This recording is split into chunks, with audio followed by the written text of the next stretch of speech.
اسكو كان على بالك غير بكاس زيت نقدروا نديروا حلوة جافة اقتصادية بمقادير جد بسيطة، كما قلت لكم بلا زبدة بلا حتى تكاليف، تجيكم محافظة على الشكل تاعها وتجيكم هشة وتدوب في الفم، تقولي مخدومة بلا مارغرين. اليوم جبت لكم حلوة الزيت غير بكاس واحد، شوفوا نتحصلوا على كمية والبنة ما نحكي لكمش. اقتراح حلوة جافة القهوة تاع الصباح ولا تاع العصر مع أميرة الجزائرية، وصفة بمليون وصفة هايلة يا البنات، تدوب في الفم صراحة تستحق التجربة. والسر باش تقعد لكم محافظة على الشكل تاعها، كما تعرفوا حلوة الزيت شوية تهرب لنا في الشكل. اليوم جبت لكم كامل الأسرار باش حلوة الزيت معكم تنجح وتجيكم هشيشة تقولي مخدومة بلا مارغرين. معكم أميرة، شوفوا الفيديو للآخر، ما تنسوش الاشتراك في القناة وفعلوا الجرس وحطونا تعليقاتكم أسفل الفيديو لأنه تعليقاتكم تهمني. نروح مباشرة للوصفة. شوفوا يا البنات، هنا عندي زوج حبات بيض كانوا بدرجة حرارة الكوزينة، يعني خرجتهم من الثلاجة من قبل بوقت. واش راح نحط لهم؟ راح نحط لهم رشة تاع الملح نعدلوا بها المذاق. راكو تعرفوا هادو الخطوات نورمالمون، ولكن نحاول نعاود نشرحهم للمبتدئات. هنا عندي ملعقة كبيرة نتاع لافاني، تستعملوا اي لافاني عندكم بودغ ولا سائله. هنا عندي كاس غير اصبعين نتاع سكر حبيبات، ونروح نخلطوها مباشره. هنا الحلاوه تاع هذا الكيل يجي هو ما حلوه بزاف طرش، ما ناقصه حلاوه، يعني ميزان. نخلطوا مليح هذاك كما قلت لكم هذاك البيض مع هذاك السكر حتى نحس باللي ذاب تماما هذاك السكر. هذا هو السر الاول، لانه السكر تاعنا هنا لازم يذوب، لازم ما نحسوش تقربيع من تحت الغيسيبيون، نحس باللي القوام تاعنا ولا رغوي وتبدل اللون تاعو. هنا شوفوا يا البنات، بعد ما كملنا حركنا، واش راح نضيفو؟ راح نضيفو واحد المكون اللي هو الزيت. هنا عندي زيت، راكم تعرفوا هذا الكيل تاع الزيت هو 220 ملي، كنت درتو كاس غير اسبوعين، نفس العبار نتاع السكر، كنت درتو من قبل بربع ساعه في الكونجيلاتور، يعني الزيت هنا راهي بارده مكلاصيه. راح نحطها هي كذلك على دفعات، نقعد ندير فيها غير شويه، وفي نفس الوقت راني نخبط بالباتور.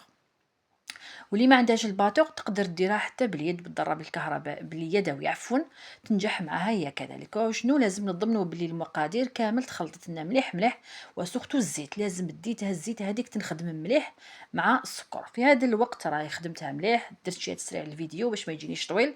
الان نروحوا للمكون الثالث اللي هو كاس غير اسبوعين مملوء نتاع لا مايزينا. لا مايزينا شوفوا الحلوة تاعكم تجيكم بنينة، تدوب في الفم، وحتى كي تبات معاكم اذا باتت لانه تطير في وقتها تجيكم عسل. شوفوا هنا البنات الحاجه اللي درتها هنايا، راني غربلت هذاك السكر، عفوا لا مايزينا هنايا راني غربلتها باش شوفوا كيما راك تشوفوا كاين هذوك الحبيبات لازم تغربلوا كامل المقادير يا البنات، نصيحه باش الوصفه تاعكم يعني تخسروا الزيت وتخسروا السكر والبيض وتخسر معاكم، لازم تغربلوا، ما تعجزوش على هذه الخطوه مهمه جدا. هنا عندي الكاس الاول نتاع الفرينه، راح نغربلو هو تاني. راح نضيف، شوفوا تقعد فيها هذيك الحبيبات، راح نضيف هنايا راني رميتهم. راح ندير هنايا الكاس الثاني، كما قلت لكم الكاس الثاني تاع الفرينه هي كذلك راني غربلتها. شوفوا هذه الوصفه دات لي كاس تاع مايزينا مع زوج ثلاث كيسان عفوا نتاع الفرينه. هنايا كيس تاع خميره الحلويات نواره، ديت منها ملعقه صغيره كما راكم تشوفوا، هي كذلك راح نغربلها.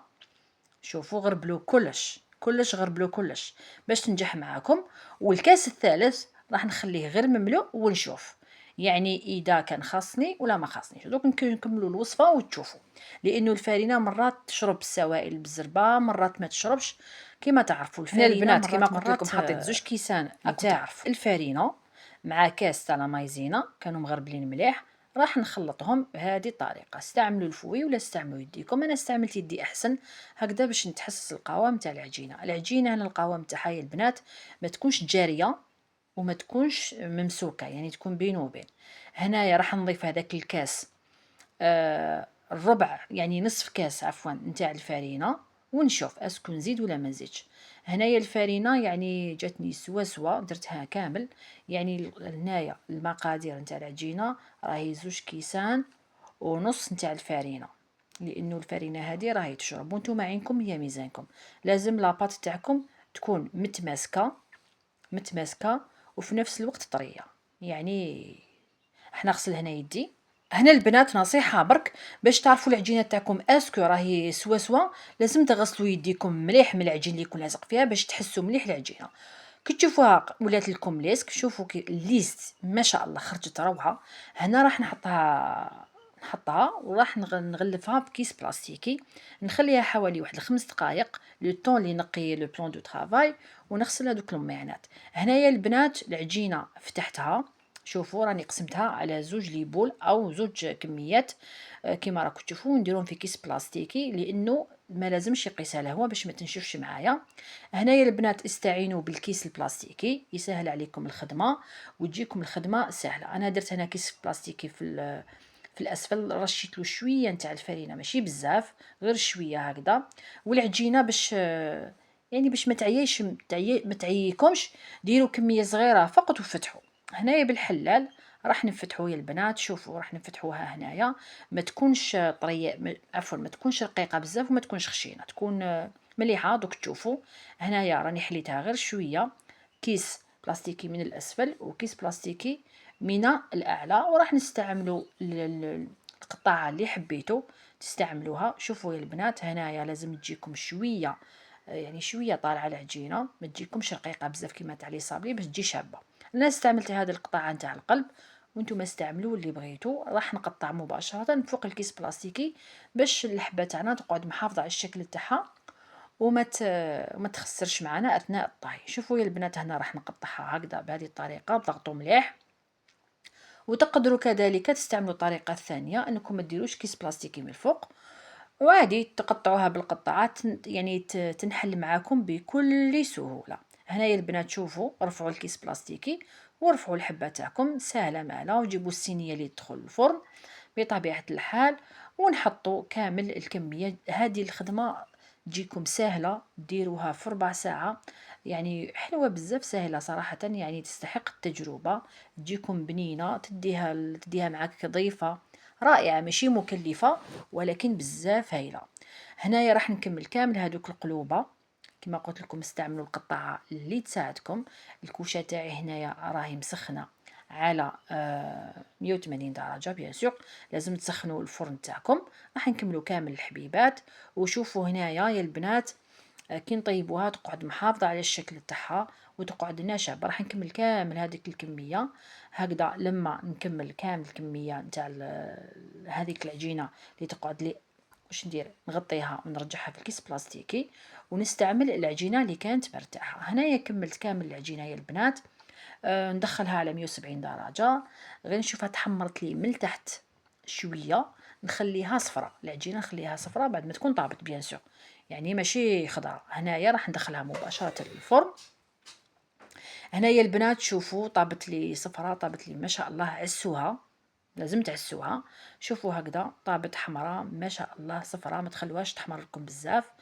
وهذه هي حلوة القلوبة، حلوة جافة غير بالزيت تجيكم هشيشة وطرية، مع السر اللي يخلي لكم حلوة الزيت تجي محافظة على الشكل نتاعها. هنا نروحوا نمونطيو الحلوة تاعنا. عندي هنايا كاوكاو محمص ومرحي على الرقيق، وعندي معجون تاع المربى تاع المشماش كما تعرفوا. هنايا راح ندير الطبقة الأولى، ندير شوية تاع المعجون، وهذاك اللي قاعد لي في الجوانب راح ندهن يعني بالمربى بواسطة الأصبع أو بالبانسو كما حبيتوا. طريقة سهلة مهلة. وانا راح نديرها ساير داير على الكاوكاو اللي يكون محمص كما قلت لكم ويكون مرحي في الرقيق. هنايا البنات شوفوا كما هكذا نكملوا كامل الحلوة تاعنا ونشوفوها في صحن التقديم. حلوة رائعة تستحق التجربة، تجي بنينة وتصلح حتى كمشروع، أقوى مشروع لحلوى الجافة. كما تعرفوا الحلويات الجافة هذه راهي مطلوبة بزاف، وكذلك اقتصادية، يعني ماشي غالية بزاف وماشي مكلفة. تقدر أي وحدة تبدأ المشروع تاعها. هنايا البنات حلوة رائعة. شوفوا راح ندهن الجوانب. اللي لحقت معايا لهذه النقطة نقولها شكرا على المشاهدة. ما تنساش تبارطاجي الوصفة مع حباباتك. إذا أعجبك الفيديو بطبيعة الحال حلوة زاكية غير باش حبات بيض نديرو كمية ولا أروع تجي رائعة. وصلنا للنهاية، نقول لكم كانت معكم أميرة الجزائرية. ما تنساوش الاشتراك في القناة وفعلوا الجرس. حلوة اقتصادية جافية غير بالزيت، ما شاء الله. شوفوا الشكل تاعها جات روعة يا البنات. وما نحكي لكمش على البنة تاعها، وما نحكي لكمش تجي تدو في الفم، صراحة تستحق التجربة. هاي ليك الحلوة تاعنا وهي سخونة هكذاك، يعني ما خليتهاش بردت. شوفوا جات رائعة، تدوب في الفم صراحة. وصفة بمليون وصفة. نقول لكم إلى اللقاء. ترقبوا أميرة الجزائرية في وصفات قادمة إن شاء الله. إلى اللقاء.